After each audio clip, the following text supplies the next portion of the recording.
Hi there, welcome along to my vlog. We know that normally this tends to be a film blog, but we're going to have a bit of a diversion for a while. We'll still continue to record all the films that I see, but I thought what I'd also do is sort of do a live blog for a while, because every now and then along comes an event that tends to unite the public together, whether that be a TV show, a film, or in this case, a Dan Brown novel. So, what I thought I would do, rather than simply read the whole thing and get into a bit of a spiel, I sort of thought I'd read it in chunks and then feed back to yourselves what's happened and my thoughts on that. And so obviously, anyone trying to avoid spoilers, I would say perhaps stay away for a bit, because obviously I can't really live blog the reading of a book without giving away what's happening. But I guess what I have to start off by doing is giving a sort of a caveat to say that anyone that knows me at all will know that I really do not like the work of Dan Brown. I tend to find it very, very lazy, very poorly edited. The guy cannot write to save his life. But what's important, certainly for me, is that while I may not believe in this stuff, what I do believe in is what's behind it. I believe that as a genre, there is a great novel to be had here. In terms, it's all. I remember when I first read Da Vinci Code, which honestly, thousands and millions of others have done. And when it was first given to me, someone said to me, "Oh, it's this kind of thing that you really, it's everything you'll love. It's it's art history, it's scandal, it's death, it's all these great things. You'll love it." And I sort of thought, well, it does sound the kind of thing that I quite enjoy. I do like history, I do like a nice puzzle, I like a decent rip-roaring potboiler, I don't always want things that are perfectly written. What I want is something to keep me entertained for a few hours. The problem with Da Vinci Code was it was absolute crap. Because within Da Vinci Code, there was sort of what Dan Brown had was the semblance of a decent story. Because you bear in mind, you look at that painting, the one that's obviously the main crux of Da Vinci Code, The Last Supper, and what he's basically trying to say is the person sitting on the right-hand side of Jesus is basically Mary Magdalene. It's a woman. Which is, if you want to say that, fair enough. But there are only 13 people in that picture, which means that one of his disciples, if one of the people here is Mary Magdalene, is missing. And generally, the one that's supposed to be there at Jesus' right hand is seen as being usually John. Now, what would have been very, very interesting is to look at what happened to those 12 apostles, because every single one of them had a violent death, apart from John. Now, that would have been an interesting angle to go down, but obviously no, Dan Brown doesn't go down that road. He tends to just have car chases going on around the entire of Paris, a massive car chase from the Louvre to the embassy of the US, which is basically over the road. So, that was stupid. And after I'd read that, I thought, right, that's it, I had enough Dan Brown.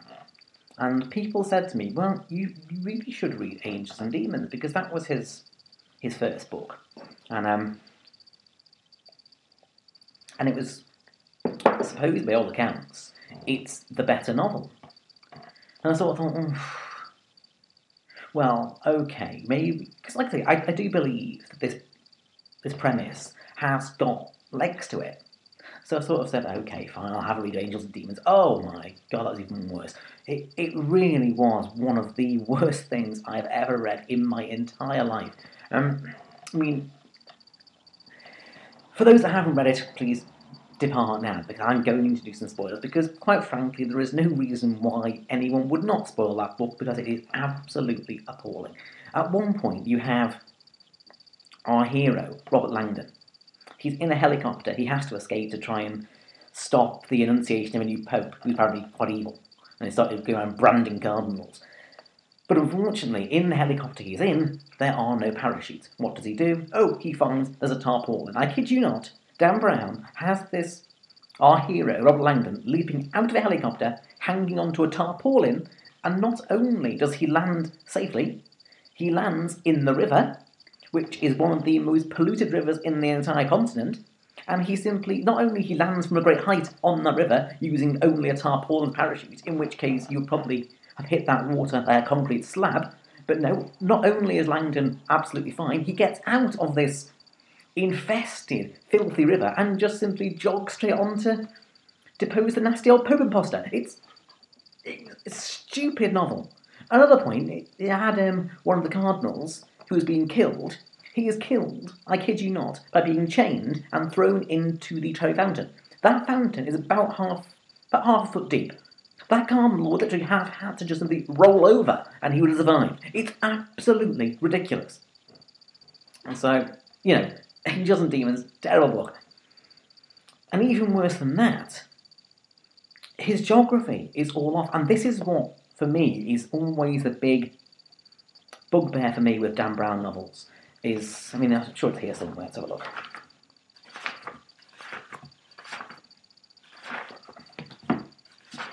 Okay. His novels always start the same way, with this frontispiece that always says, fact, all artwork, literature, science, and historical references in this novel are real. Bullshit, Dan Brown. It is not. The fact is that he does no research at all into these things. What he peddles in these novels is absolute half-truths, conjecture, rumour, and he dresses it as fact. And this is what really gets me angry when I read reviews of Dan Brown's work, is when people tell me, how well researched they are and how he does his homework. He does not do his homework. He should read someone like, Sharon Penman. Sharon Penman is a wonderful historical author who always meticulously researches her novels. Her novels are absolutely 100% historically accurate to the best that she can do, because obviously she's talking about the 13th century.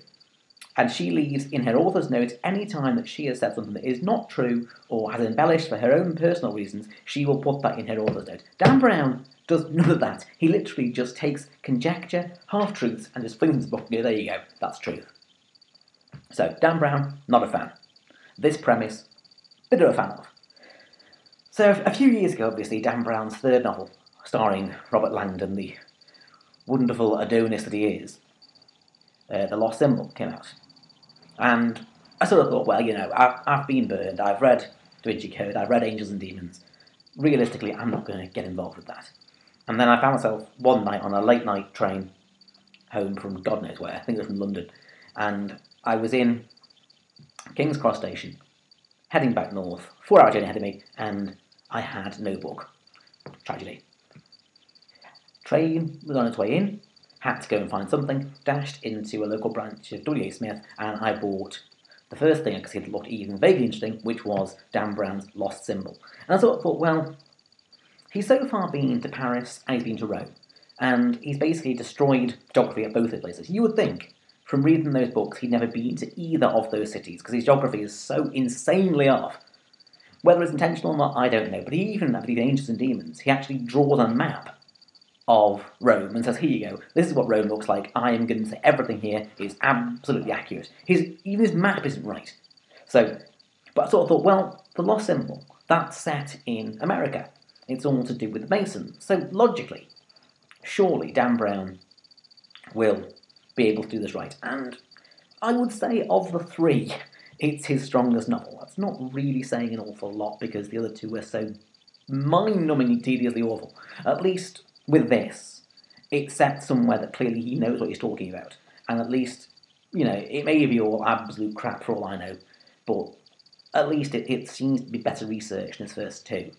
My concern, obviously, with Inferno is that he's now going off back to Florence. And I have a horrible feeling he's going to once again bastardise the history of Italy and the Renaissance. But we'll give him a benefit of the doubt. I haven't read it yet. But Lost Symbol was sort of an intensely stupid novel in many ways. At one point, Robert Langdon is captured by the bad guy. Now, the bad guy has no reason at all to keep Robert Langdon alive. He has every reason to kill him, no reason to keep him alive. For some reason, he puts Robert Langdon in this coffin thing and says basically, you must solve this Masonic pyramid for me. And I'm going to slowly fill this tank with water until you die, until you figure it out for me. Now, the logic of what the bad guy is doing here is fine. You know, he threatens Robert Langdon, you will die unless you solve this pyramid. What happens is, Langdon solves the pyramid, bad guy wanders off, leaves him to die anyway. Now, what basically happens is that it transpires this coffin thing is filled with breathable water. Now, question 1, I don't think that really exists, but it may do, I don't know, I'm not a scientist. Point 2, why would you waste all that money on breathable water? One possible thought might be that, you know, he didn't want to actually kill Robert Langdon until he gets his solution. So he thinks, I know, I'll fill it up with fake water. Then even if the guy does inadvertently look like he's drowning, we can still get him back to life again and solve the mystery. If that was true, why, when Langdon solves the pyramid for him, does he not kill him? Why does he leave him to drown in this breathable water and then escape very easily? Stupid book. Stupid. So, what I would say is my hopes for Inferno are not exactly high. But what I will do is I will reserve judgment and I will check back in with you in about 50, 100 pages time and we'll see how we're going on. So, you know, hope to see you then. Tra.